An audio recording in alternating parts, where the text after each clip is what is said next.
friends, Krista here. Thanks for stopping by another Books and Jams video. Today I am going to be telling you about the books that I plan on reading in the month of August that have nothing to do with Jane Austen.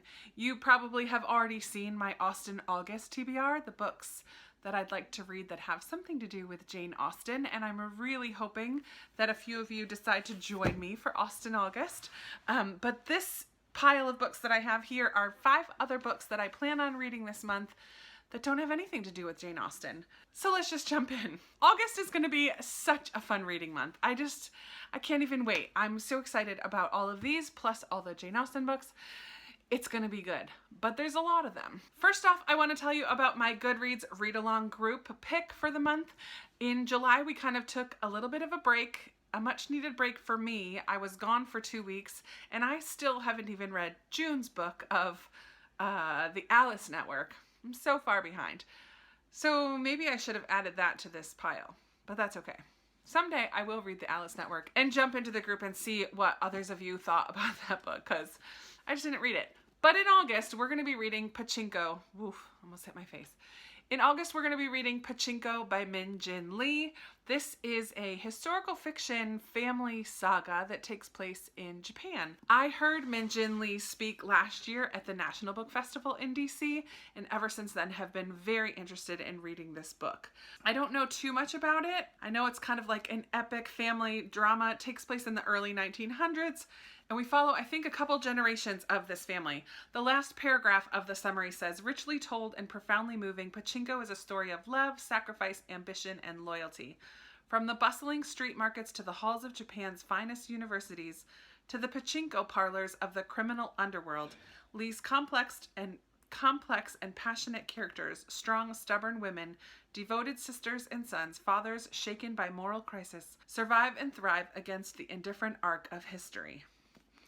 So, and I know that this is, the family that we follow is a Korean family that lives in Japan. So we're going to deal with a little bit of that race difference and how that affects the people in this novel. So I'm very excited. It's not an area of the world that I've read very much about. So I hope that you decide to join in and read Pachinko with my Goodreads group this month. For my In Real Life book club, we're going back to a modern classic, and we're going to read To Kill a Mockingbird. I'm very excited about this. It's by Harper Lee. I have not read this since college, maybe, or maybe even high school. I can't remember. Regardless, it was a long time ago. And this was, I believe, the winner of the Great American Reads project thing that was on PBS last year. And I believe this was labeled as the Great American Read. Final winner. I've been wanting to reread it. I'm very excited that this is our pick for our In Real Life book club. So it will be a reread, but pretty short, pretty quick. And I'm very excited about that. I am behind in my Betsy Tacy reading, and I did have to purchase this because my library does not have either of these 2 books. And in this bind up, I have July's read, Betsy and the Great World, and then August's read, which is Betsy's Wedding. Oh, that's a lot of pages. So hopefully I'm able to get to both of them. I've really been loving the Betsy Tacy read-along this year. I haven't really participated by communicating much with others who are doing the reading, but I have been reading right along, and Betsy is becoming one of my favorite people. I just love her, and Tacy, and Joe, and the rest of the Ray family, and I just have really been liking them. So definitely hope to get caught up with Betsy Tacy this month. I have 2 buddy reads that are not part of my Jane Austen buddy reads. I will be reading If You Want to Make God Laugh with Amanda from the Curly Reader. This is by Bianca Murray. You would have just seen me haul this in my July book haul. I went to hear Bianca speak last month, just a couple weeks ago, and she's fantastic. I absolutely love her as a person, and I loved her first book, Come If You Don't Know the Word. So I have very high hopes for this one, and I've actually heard a ton of people on Bookstagram and others here on YouTube who got early release or early copies of it who just absolutely loved it as well.